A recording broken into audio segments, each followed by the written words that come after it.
Welcome to Pick Up and Deliver, the podcast where I pick up my audio recorder as I step off the train and deliver an episode to you while I walk home.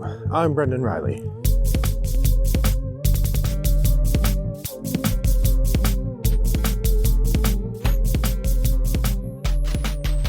Well, good evening, listeners. It's a temperate evening here in suburban Chicago. It's a Monday night. I've just finished all of my board game classes for the semester. I have my teaching methods class tomorrow, and then I'm done with my teaching.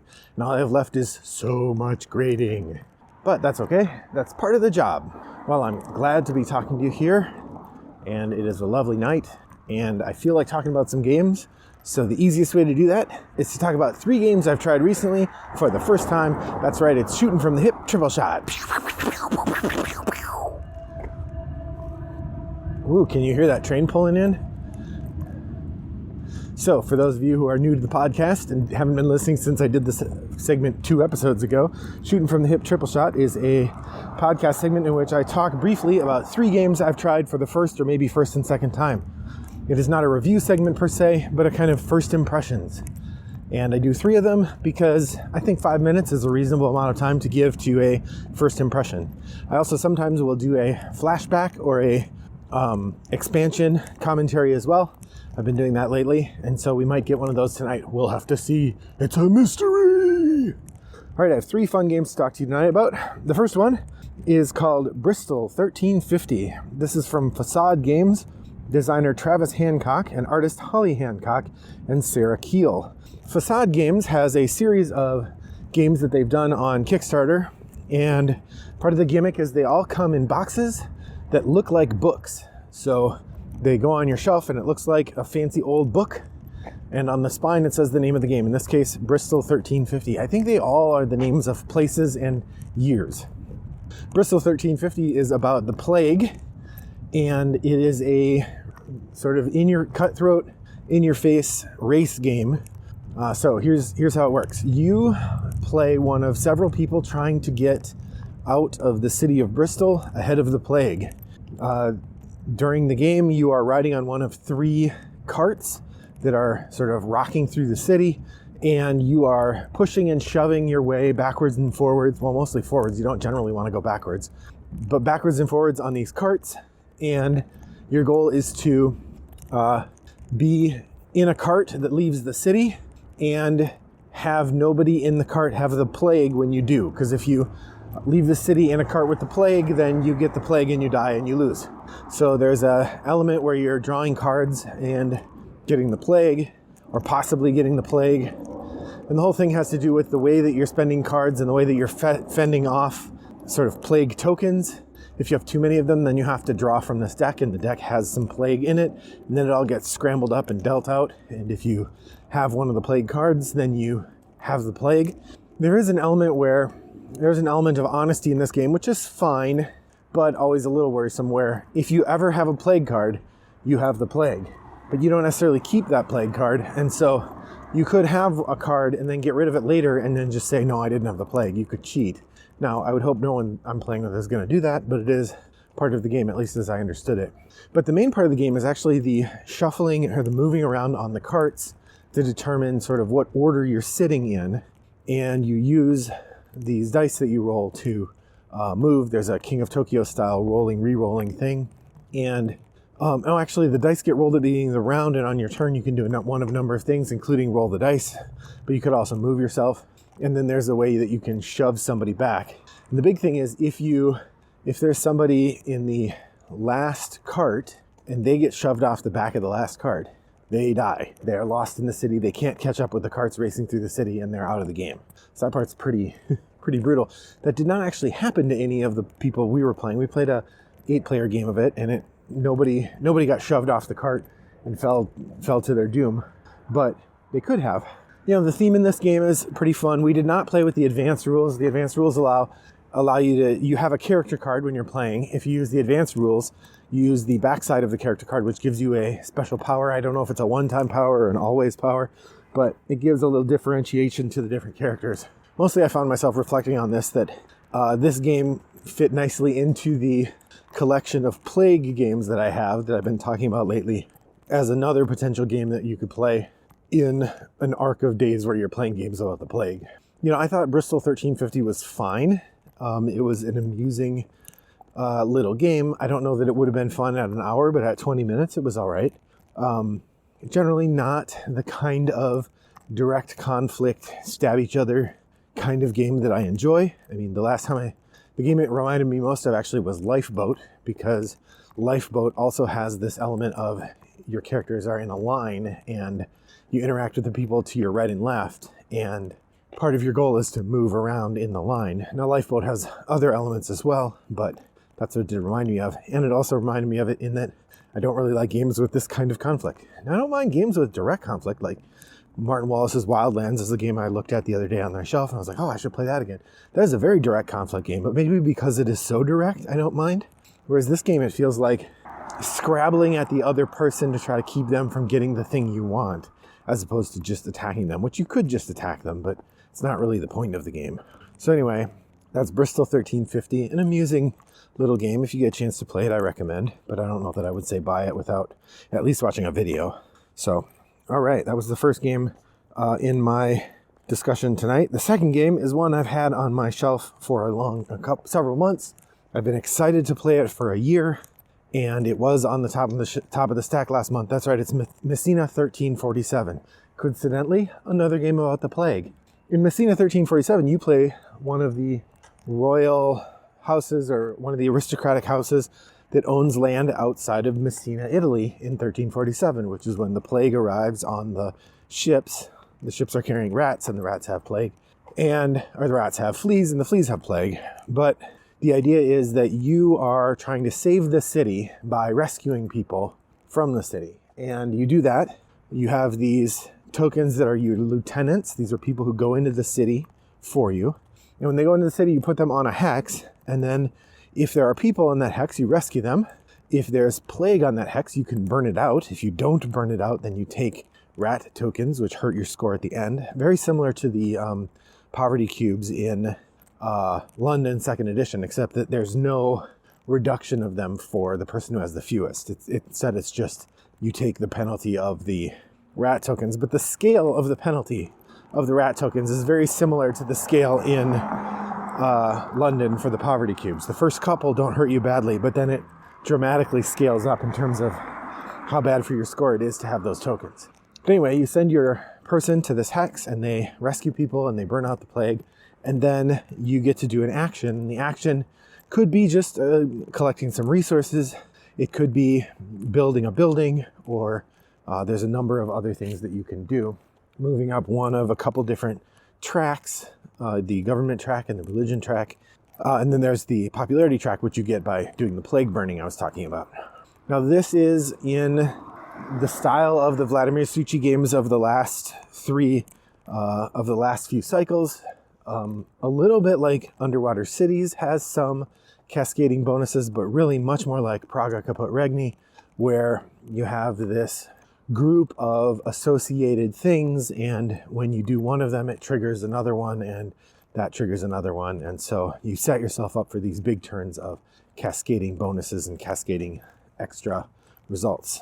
I think the scoring in Messina 1347 is a little bit less opaque, or a little bit more clear, than in something like Praga. Praga, you get a lot of points, but you get them from all sorts of different places.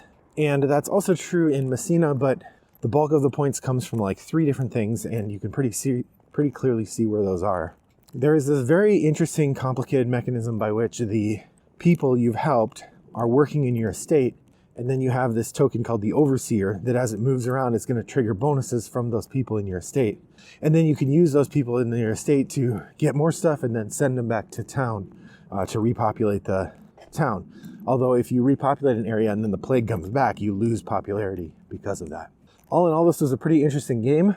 On a first play, I maybe think I like it a little bit better than Praga Caput Regni, because Praga is harder to tease out where the points are coming from. I think it's much easier to play a game of Praga and have no idea what you're doing. You're just randomly choosing actions. Whereas in Messina, it feels easier to get organized and sort of do some focus. But really neat game. I really enjoyed my play of it, and I'm looking forward to playing it again. Definite keeper, as is not surprising from Vladimir Suchy and Delicious Games. But yeah, very exciting. And it's another Plague game. On a cultural note, Messina 1347 has a really interesting illusion spot in which it fails to think about in the game the small folk. In the game, you are an aristocrat, and when you go to the city, you will rescue one of three types of people. You will rescue nuns, you will rescue aristocrats, and you'll rescue craftsmen. Now, all three of these people are allowed to do stuff or able to do stuff to help you on your estate, and they must do so when you rescue them. They're going to help out around the estate. But the game doesn't address at all the other people who live in the city, the people who are below being craftsmen, the day-to-day workers, the bread and butter of the city. Now, this might be an era when at least everybody has a trade, or most people have a trade, but I don't know at what level the game represents people who have a trade versus craftsmen and so on. Nonetheless, I found that part pretty interesting. Also, the idea that you bring these people to your house and then they have to help with the maintenance of the house and the tasks. I find that pretty funny. So that's Messina 1347, another winner from Vladimir Suchy. Definitely check it out if you get a chance. If this sounds like the kind of game that you like, if you liked Praga Kaput Regni, and if you liked Underwater Cities, actually the cascading bonuses remind me a lot of Pulsar 2849. So if you liked that, you'll probably like this one. All right, next up is our quick peek at a new expansion. This is one of the two expansions that came with the Everdell Big Box, which came in recently and now takes up a gigantic space in my game area.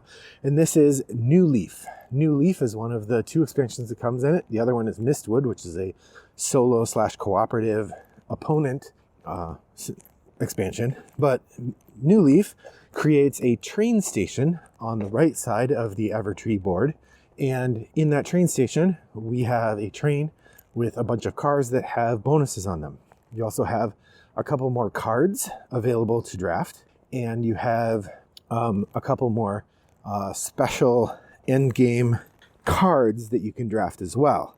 The cards that you can draft are just like the cards in the meadow, except you draft them by going to the Newleaf spot.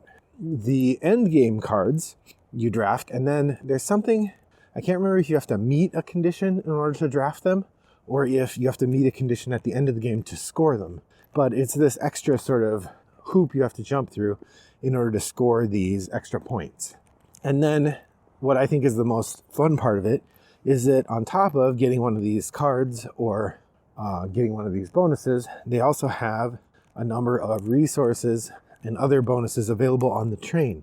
And when you put your worker there in order to use one of these spots, you also get to take one of the resources on the train, which really helps because in Everdell, often using a worker and not getting a resource is a foolish move because resources are so scarce, especially in the first half of the game, that being able to get one of these bonus cards or get one of these cards from the meadow type area and get a bonus in terms of resources or something similar is really nice. As always, the art in Newleaf is great. It shows this train pulling into the station and little animals running around. There's also a number of new cards which we shuffled into our main deck and enjoyed the option there. Yeah, overall, I think Newleaf is a great addition to the game. I like the cascading bonus that it gives you when you use it, and I look forward to playing with it again. That's Everdell Newleaf. All right, the last game I want to talk to you about tonight is a game that has been on my want to playlist for a really long time. It's been on my shelf of opportunity for well over a year. This is Twilight Imperium 4th edition. I had a friend who was putting together a Twilight Imperium game and he invited me to join. I had a really good time. I played the Elysian, I think they're called. These sort of interdimensional watcher beings that get points by exploring, but also, the normal stuff that you want to do as a race in Twilight Imperium. I had a really good time playing with the game for the most part. If you're not familiar with it, Twilight Imperium is a troops on the map style, large scale 4X game, meaning there's exploitation, extermination, exploration, and one other X. Expansion. So the game involves sort of going out and exploring the galaxy and taking over planets and trying to complete objectives so that you can score the most points. And as soon as someone gets to 10 points, the game ends.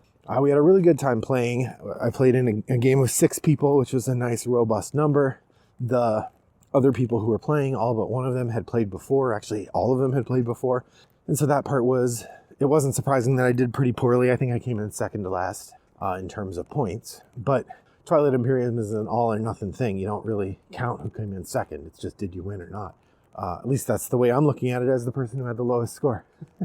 I will say the one thing I did not like about it, I liked most of it quite a bit and I would be happy to play again. The one part I did not like was that I was clearly out by the end of one round. And as we were going into the next round, it was very clear this was going to be the last round. I may be 2 rounds before the end. I was clearly out. I was far enough behind on points. There's no way I'm catching up. I am doomed. So having that experience meant that the end of my game was a little pointless. I spent some time trying to get extra points, I made myself minor goals that I tried to accomplish. But ultimately, in the last round, I had to refrain from doing things so as to not just make the game in somebody's favor. Like, I did not want to just decide who gets to win by attacking one of the people who could have won. And I absolutely could have done that. But I didn't want to do that. I wanted to let them resolve amongst themselves. And I also, no one had earned my enmity. Sometimes in a game like that, somebody will backstab you or do something where, yeah, they deserve to get everything you can throw at them. But that hadn't really happened. So I don't like that part of it, because really the end of my game was kind of pointless. And while I had a good time and would happily play again, that does seem like a significant flaw in the game. Which I guess, if I'm playing Agricola, I can tell by turn 12 if I'm still in the running or not. And if I'm not, what's the point of the last 2 rounds, or round 12? What's the point of the last 2 rounds? There is an element in which sometimes you play just to get the experience rather than the win. Nonetheless, Twilight Imperium, designed by Christian Peterson and Corey Konecka, published by Fantasy Flight Games. Fantastic time. Happily played it. All 8.95 hours. Wow, what games have you been playing lately? Have you played any of the ones I just talked about? You can let us know over on Board Game Geek and Guild 3269. You can send me a direct message, Wombat929, on Board Game Geek. Thanks for joining me on my walk today. I hope that your next walk is as pleasant as mine was. Bye-bye.